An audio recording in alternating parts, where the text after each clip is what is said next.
You ever wondered what the climb was like for some of the most influential figures in the music industry? How'd they get there? Where'd they come from? When the world shut down, we were like, Brother's got to be the first song. Come with us as these talented and often relentless individuals weave us through their journeys, from garages and bars to arenas and stadiums. And we gotta tell you, some of these stories are kind of crazy. This is Road to the Arena. Here are your hosts, Wendy Hope, Drew Russell, and Mike Slade. Today's guest, Tyler Braden. Tyler, What's up? Thanks for being here, man. Absolutely. Yeah. Thank y'all for having me. Yeah. Thanks for Appreciate being. it. All right, so music.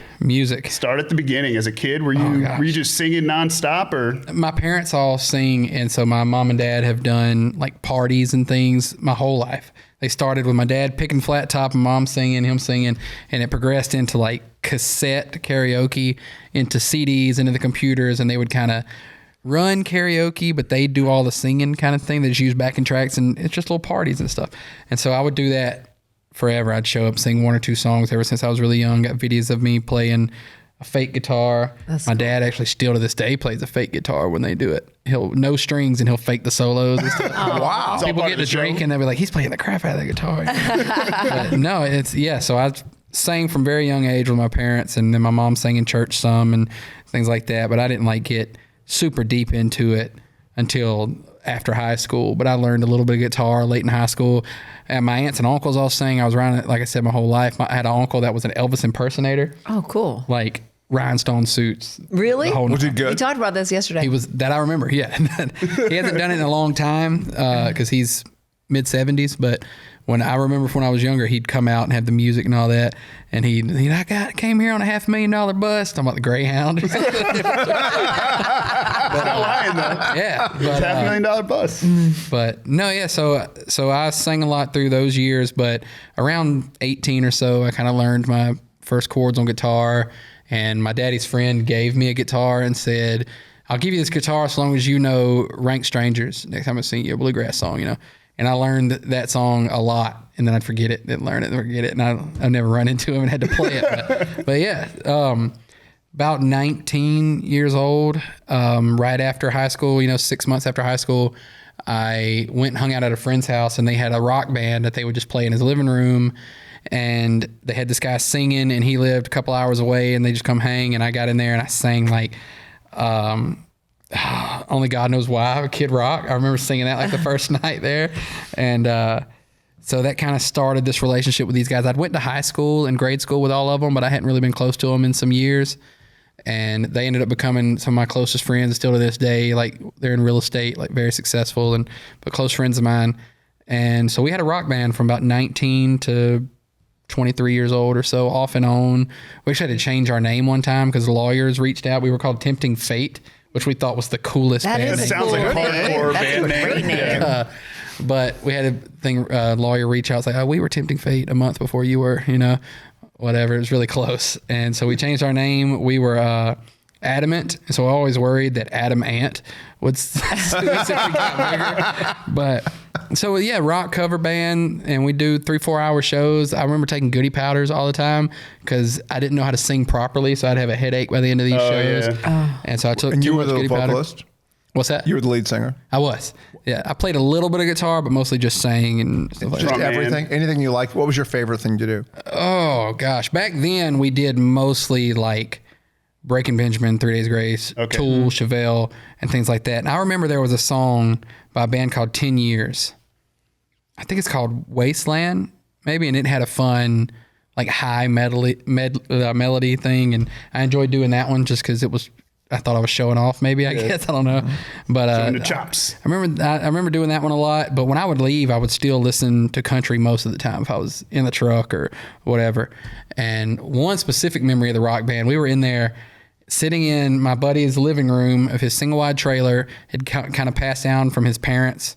He's like 19 years old and he lives in this trailer by himself. And we're sitting in there, and in the middle of the night, we used to practice really late at night and then go to Whataburger at like 2 a.m.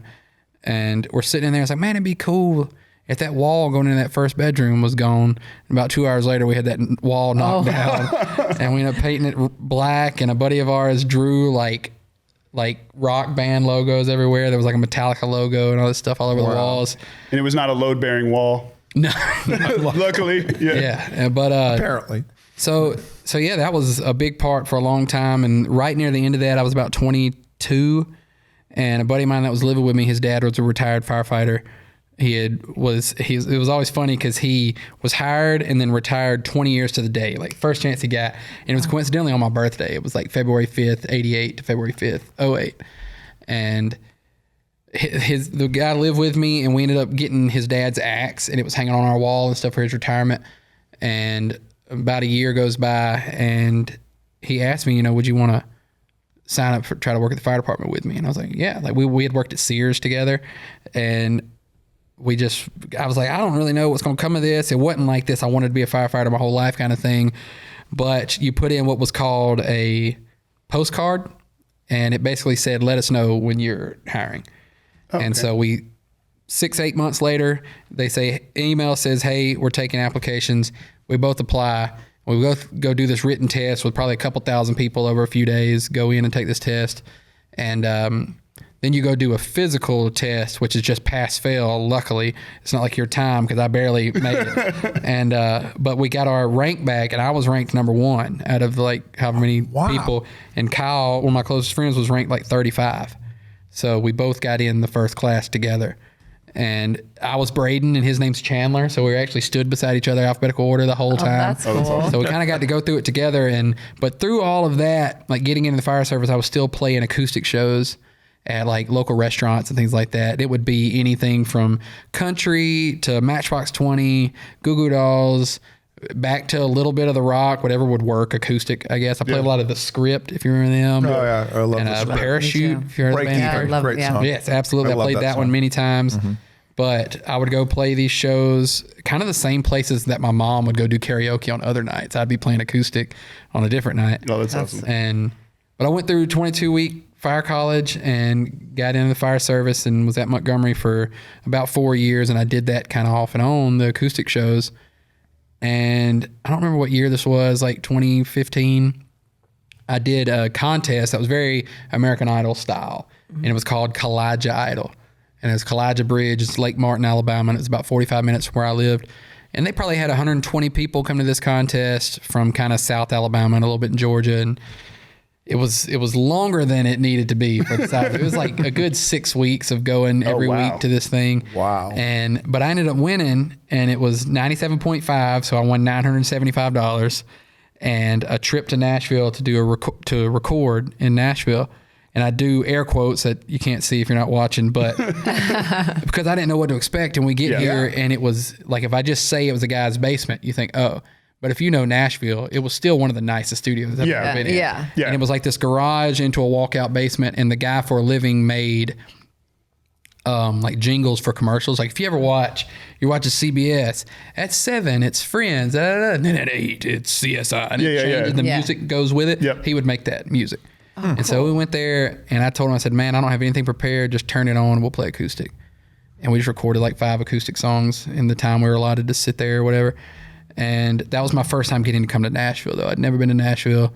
I reached out. Did you record originals or? I recorded, I think I recorded a couple originals, and then I recorded some covers, and I posted like one of them to Facebook. I didn't really know what to do, and I was like very self-conscious, and I was like, I don't know if I should post these kind of things. I don't know, it felt weird. And but I did reach out to a guy, and I got to play a little writer's round while I was in town. And it was at the Blue Bar, which is gone now, which is kind of sad because we'd always sit in this big open window there on the street across from Winners. And I played there was a little stage in the corner, and I played there, and I did Little Red Wine, which ended up being my first release a couple years later. And I'd probably written 5-6 songs at the time. And I go home, and I'm like, hey, man, I love that. That's February of 2016. Yeah. It was snowing like crazy, so I thought it was going to do that all the time when I moved here, because the one time I came here, it was snowing. And about beginning of May comes around, and I'm in the fire station at Montgomery, and I Google Tennessee firefighting jobs. And Brentwood, Tennessee was hiring and testing like right then. Oh. And so I apply. And it lucked up because in Montgomery, I was a heavy rescue specialist, which is like rope rescue, confined space rescue, and things like that. And that's kind of the department, on paper that they were trying to grow, not like directly, but like I said, on paper. And I came here and it was probably 200-300 people went through their process, and I was ranked number 5, and they were hiring 4 guys full time. I say full time, that's all they have is full time, but they were hiring 4 guys at the time, and a 5th guy was planned to leave in January. This is May. And I had my hopes up. I want to go now, and they reach out and say like, hey, such and such is leaving in January. If you still want it, then it'll be your job in January. I was like, I appreciate that. Definitely reach out. And about a week goes by, and they call and say, hey, his wife got a promotion, so he left to be like stay-at-home dad, like left early. And they said, so this is like Thursday, and a week from the following Monday, so like 10 days from then, the 4 guys were starting their orientation. They were like, we'd like you to do it with them, but we can push it. And I was like, well, I'll come. I'm ready. Wow. And in 10 days, I rented a house off Craigslist. And I got the house like maybe within a few days of getting here, because I ended up sleeping at the fire station like with my first couple nights, because I had a hotel that they said actually was really bad. They're like, you're not staying there. I was like, I didn't know, So, and one funny story, this is a side thing, but the first day I was here, I went to this restaurant and I had my Brentwood t-shirt on because I just got out of orientation, and I'm walking into a sushi place, and this lady comes out and she stops me and she's like, do you know Pick? Because of my shirt. Yeah. I'm like, I'm not sure. It's my first day. She's like, well, that's my husband. And I was like, oh, that's awesome, and we talked for a second. He ended up being one of my lieutenants the whole time I was there. But I learned that it's funny that his wife was the first person to ask me that, because if I went to Franklin and had anything to do with Brentwood, I would get asked, do you know Pick? Like everybody knew Pick. Oh, okay. And it was always funny that his wife was the first one to ask me that. That's funny. But those are probably, Williamson County, that's probably a really awesome job, though, right? It was, in the firefighter It was amazing. And it worked out because like most of the country is 24 hours on and then 48 hours off. And they were 48 hours on, but then you're off for 96 hours. You're off for 4 days at a time. Yeah, That's right. really Riders rounds. And now if this was Montgomery, that would have been rough. Yeah. Because it was very busy. So the 4 days off, I was able to try to go do acoustic shows and try to start networking in town. And I looked up that a guy that I'd met in passing within a year of moving here before, I met him at Floribama. Yep. Went to a bar on the Florida-Alabama line. And he was the only person in Nashville that I knew and had a phone number. And I texted him. I was like, hey, man, I don't know if you remember me, but I'm looking for someone if they need to rent a room. And he wanted to. So he rented a room. And that part of the story, fast forward, he's one of my best friends. He officiated my wedding, and he was tour manager for me for a long time. And so we were really close. So I lucked up there, finding someone to be that close. And he was just a natural networker guy. So I'd go out with him. And so, just after getting here, and like the first year I was here, I was really deep in the fire service thing because they made you play the rookie thing again. I was in Montgomery for 4 years, and they tell you you're a rookie for 5 years anyways. Yeah. But so I guess my 5th year was in Brentwood when I was a rookie again. Yeah. And so I had to do like all these testing things that I'd never thought of over again. And they were like, can you do a double donut roll, like rolling a hose up? I'm like, no, I can't. I was like, I know how to roll a hose up, but that's a textbook way. There's like 5 different ways you can do. Yeah, and it depends on how you're. They're just messing with you. Yeah, well, they weren't. I had to do you had to know it, but they were putting just you through the learning ringer. textbook stuff, and it was a new program for them as well. So I was like, so I was kind of the guinea pig of this new, me and these other 4 guys. But so the first 8 months to a year, I was still busy because I would study them off days and stuff like that. But I'd say I got here in June, started like the last week of June, started working the first week of July. I actually met my wife within like a week of moving here. We had both just moved here and met within a week. And wow, it was meant to be. Yeah, that's awesome. Unbelievable luck. And thank God you didn't meet her before, because you might not have moved here. Because you came quick. You were like, I'm here tomorrow. Yeah. Right? Yeah. Like you came. Well, she lived here. Yeah, but I mean like, if she was back. They were like, yeah, for exactly. sure. Yeah, like that whole like, I'm going to Nashville right away. Yeah. I'm going to take this job. Let's go. Yeah. It was perfect. So I do have one question though. Okay. Have you double checked to make sure that you're actually married on that, your buddy being the officiant? Yeah. Because I'm a little worried about that. I did that for my buddy. And I'm like, I'm still like a little worried. Like, is he really married? Yeah, well, her name's changed on her passport and all So that it's stuff. legit? So, I mean, And she's waiting for you right now. And what's funny about not being sure if we're married, we did get married in Joshua Tree, California. Oh, okay. And that's awesome. That's right in my backyard. That was April 23rd, 2022. and it took us to the 1st of April, 2023 to get our marriage license. Wow. It's kind of a slow town. Yeah. Stuff kept messing up, and like they wouldn't tell us, and we'd reach. I can't remember the details. California And my for you. wife probably remembers the details. Yeah. But I'd reach out, be like, and they said, "Oh, this never happened." I was like, "You couldn't tell me that 2 months ago." But yeah, so you are official. Where'd you get married in Joshua Tree? I have to know because I'm a Joshua Tree. it was an girl. Airbnb there. So I'm 29 Palms. Oh, yeah. Yeah. Very cool. I probably would have been in trouble if I didn't remember that. Yeah, Yeah. good for that. Yeah, thanks for that. Thanks for No, asking. it was Yes. amazing. I swear we'll get right back to the story, but one more question. Like when you were doing karaoke way back in the day, Okay. what was your like go-to? Was it like a predictable? Like was it like Piano Man? No, Or but it were was you- it was predictable in a way. One of the to-go-tos was predictable in a way. It was Drift Away. Oh, I love Dobie Gray. So I've heard That's that a a lot. great song. And I would do the So good. Dobie Gray version, and but I would also do trying to think the Matchbox 20 song. How far we've come. Let's see Yeah. how far we've come. I did that one a lot. My mom liked that one a lot, and then my grandmother would make me do I Can Only Imagine by Mercy Me. Oh, I love that song And too. so I did that one a lot. But if I did one song, it was probably Drift Away. Drift Away, that is a That's classic. cool. Have you taken that show on the road to Santa's Pub or no? Okay, I have one more. But before we talk about the music business, I have one more random question for you. You used a phrase a couple times today that I absolutely love and I've never heard before, which is called lucked up. Now, because I use the phrase fucked up a lot, but that's it, which is similar, well, but this just went different. from a PG podcast. Thank you I very know. much. Just But kidding. where did lucked up come from? I love that phrase. It's lucked out, but it's not. It's lucked up. Looked up. That's a good one. I can't tell you where it comes. I guess I've said it Have my you whole ever life. heard that before? I've I never haven't, even but been I'm gonna asked steal about it. it actually, but yeah, looked It's up. so Looked out. great. Yeah, I I like understand. it. It's the same thing. It means the same. What's the one I catch crap for all the time is cutting the light on. Oh yeah. What's that I mean? understand cutting it off because you can cut something Yeah. off, but I also say cut it on, like turn the light on. My wife's family from New York. know. They shut the lights on and off. That makes What? no sense. They shut the lights on. Okay. It's in there though. I'm Well, gonna anyway, say I that. can Okay, start. you need to have shirts made say "lucked up." That's a good idea. It's a That's re- that's it's- good. Boom. Man. Marketing. Boom. I didn't know. up. what I need the a thing- lucked I up looked hat. looked It's up. really I didn't it's think an about it. amazing phrase. I love it. Lucked up. Could be a That's song title. Looked up. good. Yeah, that's a great song title, That's right. actually. Yeah, or a band name. Anyway, it's really cool.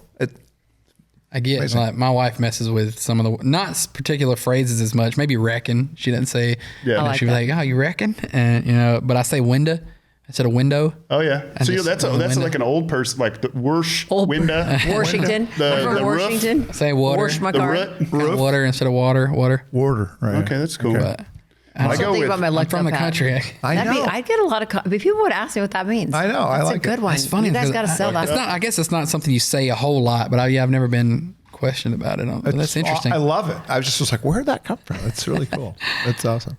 Yeah. Song title. Okay, back to that's music. it. That's Okay. it. So, All right, now you're getting a bunch of days off. Oh yeah. You still smell like smoke, which isn't Sometimes. which feels like Another song title. every bonfire I've ever been to. I smell like smoke for a year. yeah, you can't get it out. You try and have like a lot of hair. It's not good. It's rough. Like going to Subway too. I almost said Yeah. it's almost as bad as going to Subway. Yeah, I There's swear I nothing almost worse. said that. Yeah, you smell like lingering that I worked for at a long Subway. time. Did you? Yeah. When I was so that probably took like So a year. Wow. so Subway and opened. Smoke. I'm That's from another a good town, country song. Subway and Smoke. Come on. I'm from a town called Slap Out, Alabama. We live about 35 Okay. minutes outside of Montgomery. What's it It's called? Slap Out. Slap Out? Slapout. Oh, it's spelled like it sounds. Who named it? Greatest And town ever. So the story that you hear more than any other is that this man had a general store, and if you went in looking for something he didn't have it, he'd say, "I'm slap out of it." And so I don't know if that's just the most popular story. I think it's even on Wikipedia. I feel like you got to be out of stuff a lot to say it enough. Yeah, I know. It's Somebody But like write that's down the all story. his words because I didn't understand inventory. But so Subway was like the thing when Yeah. it opened, and I even like got the job before it opened and helped paint the wall inside. And then I worked at Subway for it's rough. Like I still eat it, but you're right. If you go in there, you'll smell like it for the rest of the day. The bread, Like, yeah, that bread lingers. but yeah, but smelling like smoke, I had plenty of days off, and so that helped a lot because like I could do occasional acoustic show and things like that. Be out of town, and I could go to Wrights and actually keep my mind on it for a decent stretch of days. And I always said that when I left, I would act like I was never going back. And when I was at the station, I would act like I'm never going to leave. So just to try, always keep options open, And so I released my very first song right at a year after moving to town in 2017, I released Little Red Wine. I recorded it in a guy's attic and we put it out on Spotify, and it was doing okay because like it got some listens like back home. Like I was, Tyler Braden from, people would listen to it a lot back home, and it was doing decent for first putting out a song, and it got the attention of a guy that I'd played softball with, Sean Pace. And Sean texted me or Facebook messaged me. He's very entrepreneurial spirit. So all he said was, let's work together. And I was like, I don't know what that means, but okay. And I responded. He's like, well, I would like to introduce you to someone. And he introduced me to Bruce Kalmick, who is my manager this day. He like runs the management company. Yeah. And Bruce helped me out for, just talking to me of songs back and forth and just give me some little advice for a couple months. Through that, I had another song that I'd written back home by myself and ended up putting it out the second year I was here. It's called Leave Me Alone. And to this day, it's still 2 of the higher streaming songs that I have. But I put it out, and that was 2018. And in 2019, we were kind of sending the songs. By this time, I'd written a bunch of co-writes and sending songs out to try to get a publishing deal.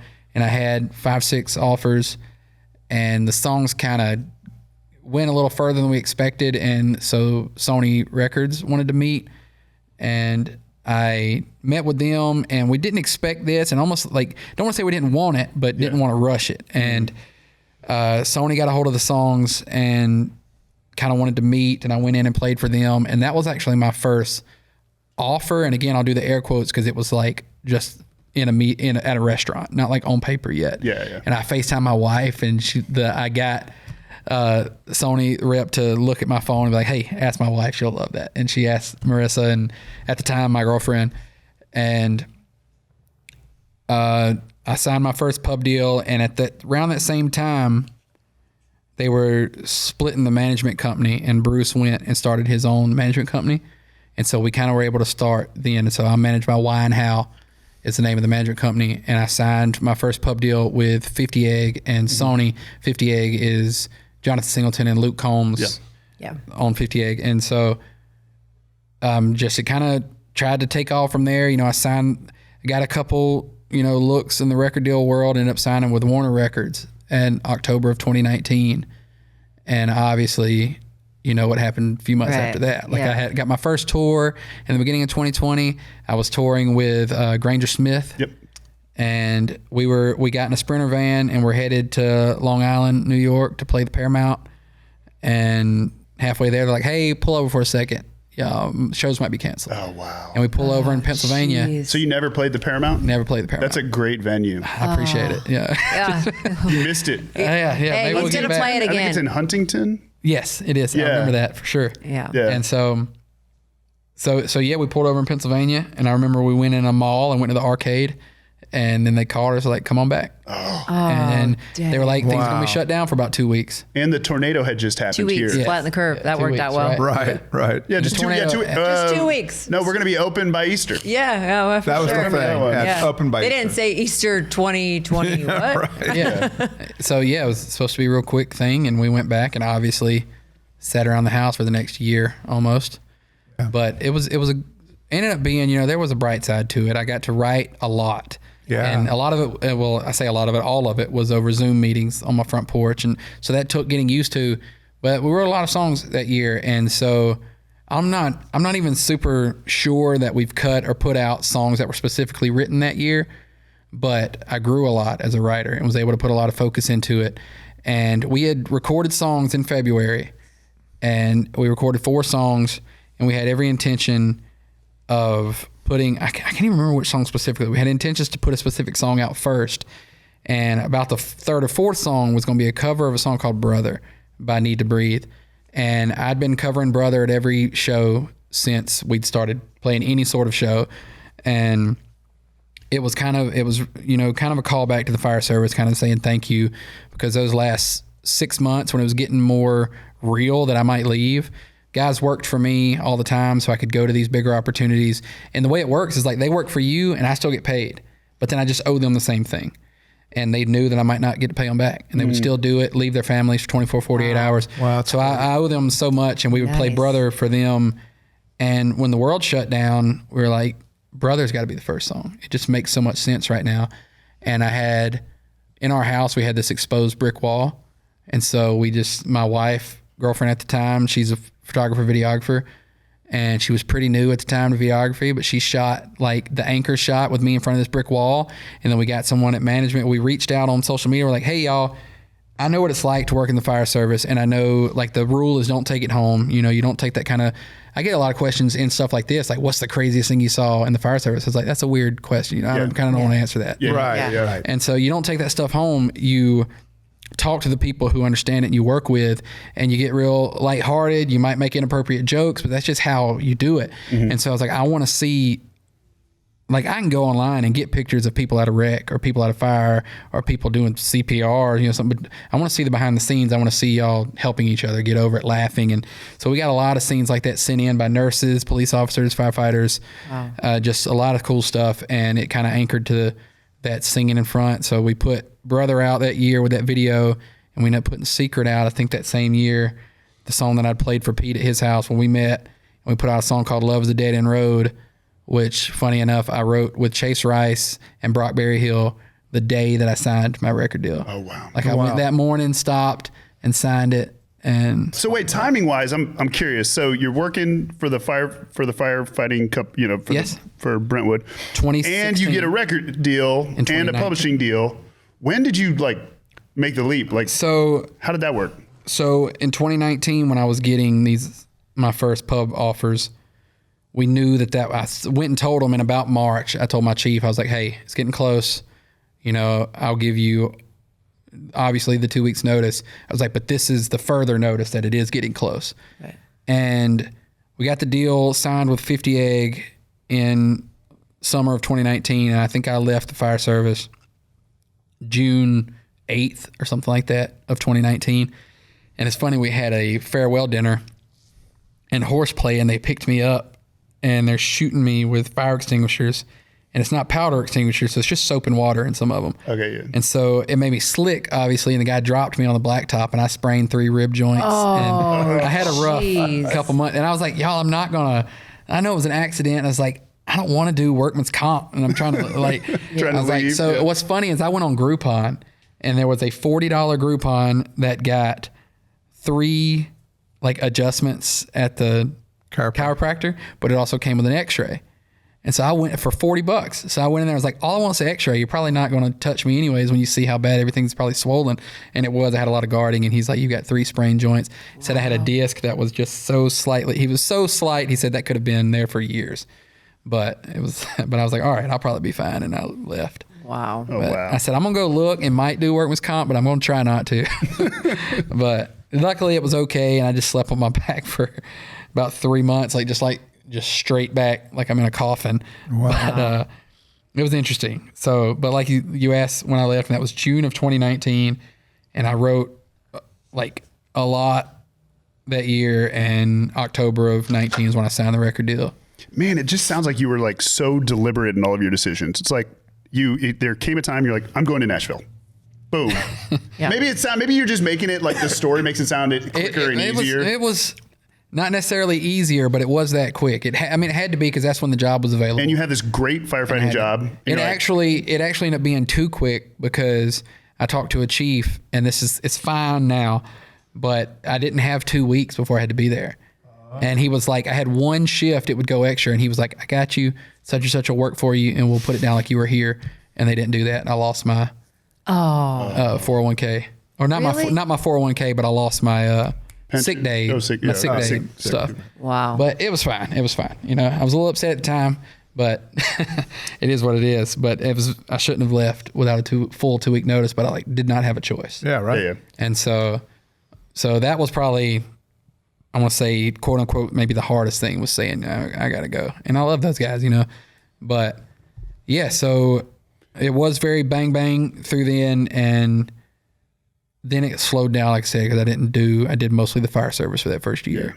Okay, so now where are you? What are we doing now? Like, are you releasing, or what? You have an album coming out? So I've put out a couple EPs since COVID, and we put out one song. We put an EP in March of last year, and I was playing a song that was kind of like doing really well live. And it's called Friends, and it was my first outside cut. And it's basically that story of like, you can't be friends after being lovers kind of thing. And so, but I played it for one of the first times was at C2C in London.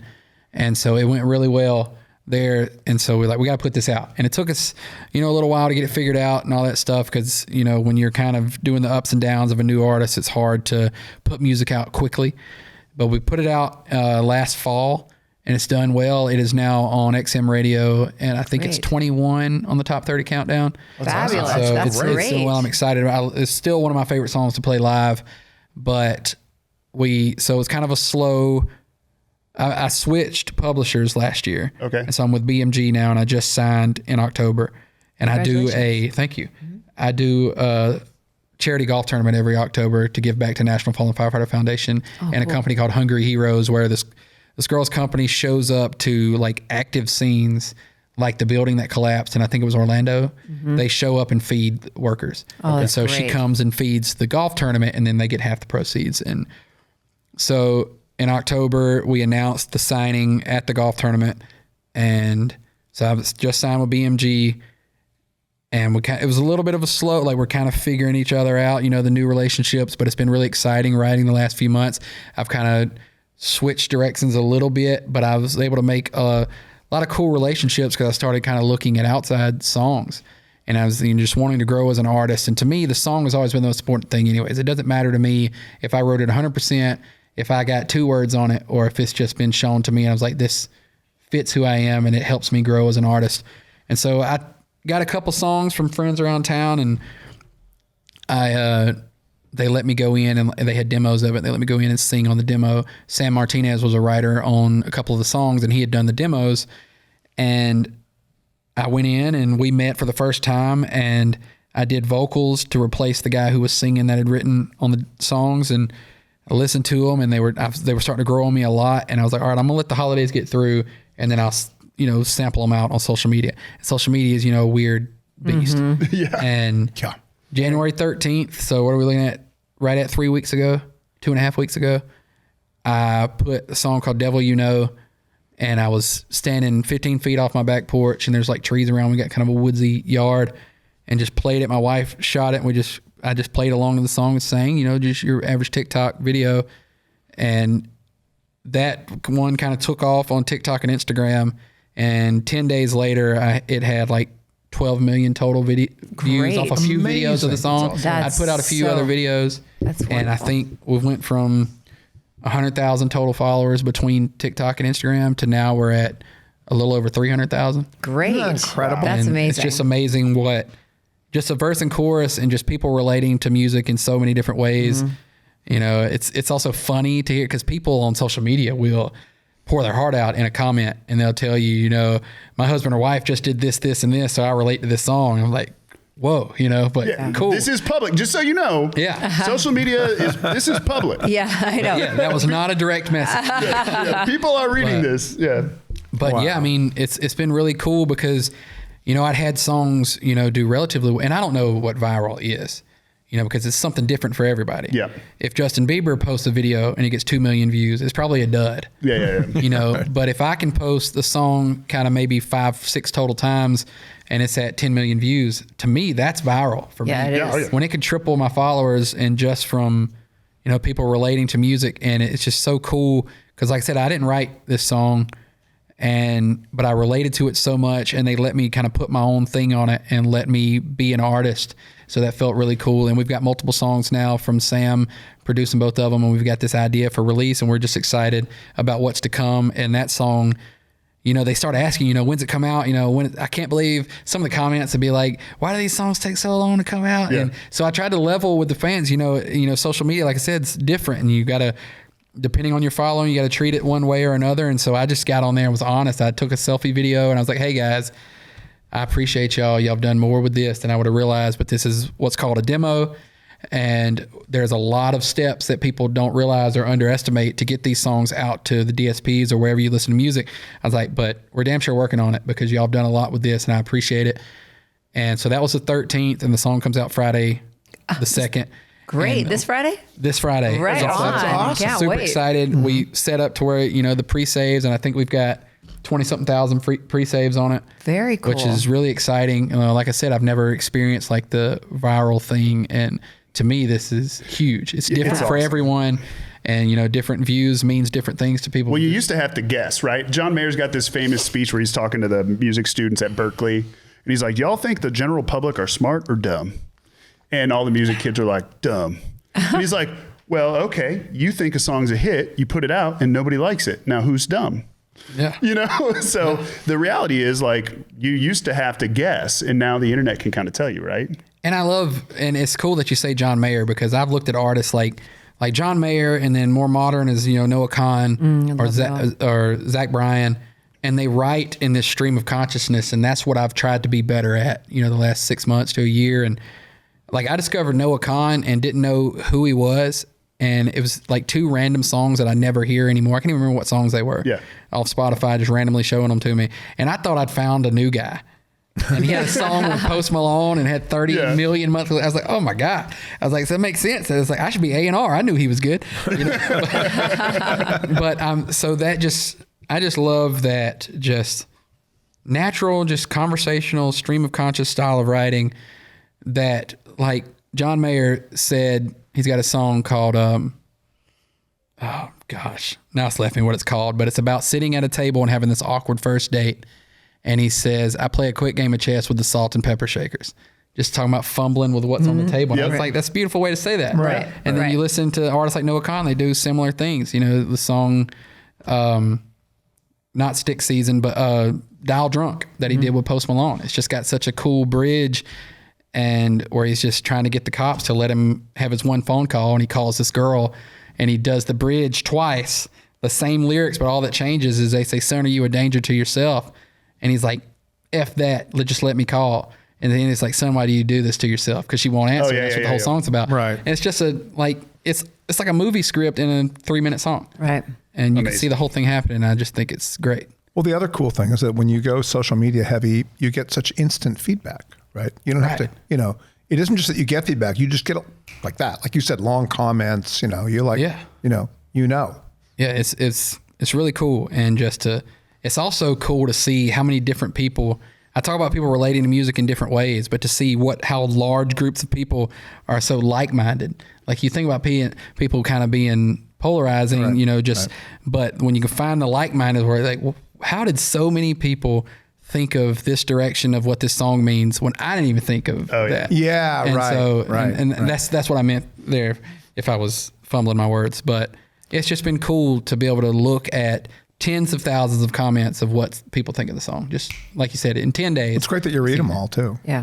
I'll try to. And like, it's a great problem to have if there's too many to read, but I go through as many as I can and like them and respond. I'm definitely guilty of the copy and paste response. Like if I'm, like I said, they're all like-minded. So if I'm going to say something similar, I'm trying to be as quick as I can. And I'd rather respond that way to multiple people than try to, it's a full-time job, but it's fun. Really fun. Absolutely. Well, I'm excited for your song on Friday. That'll be great. Thank you. I'm yeah, excited. we'll plug it up. Great. Yeah, I Plug think it all over. the awesome part You lucked too up. is, Lucked up. Yeah, lucked up. I looked up. Well, speaking of lucking up, that. I think my favorite part is we've got the story that's still in many ways in the making. Where this podcast is called Road to the Arena. Okay. You've followed that road to the arena, Right. Yeah. But the part you kind of skipped was like getting a record deal. A lot of people believe that's a big deal. It's like, oh yeah, then I got a deal last time. signed it, yeah. It was like a 4-second part of the whole story. Right. Well, it is a big deal, and I was super, obviously just blown away. I called the friends that I had the rock band with. We used to always joke about when we get signed. Yeah, so yeah. I called. I was like, guys, I got signed. And they're, freaking out. Are you gonna have to sing anything with you ever? Have them sing. Sing with you on like a song? I'd love to have them come up and like at shows and play guitar or something. That'd Ben be Rector cool. did that. He did that often. song. That'd be really good. Yeah, he I know did. Luke did the same thing. Luke brought, not recording, but he brought a guy up Yeah. when he played the hometown first stadium show. I remember that. Brought him up and played. And but it was really, you mentioned that, and it's like this long process of figuring out all the details to signing a record deal. Like I knew that I was signing months before I actually signed. Yeah. So when you actually sign, you're like, I've known this for a long time. Right, anticlimax. It's still exciting.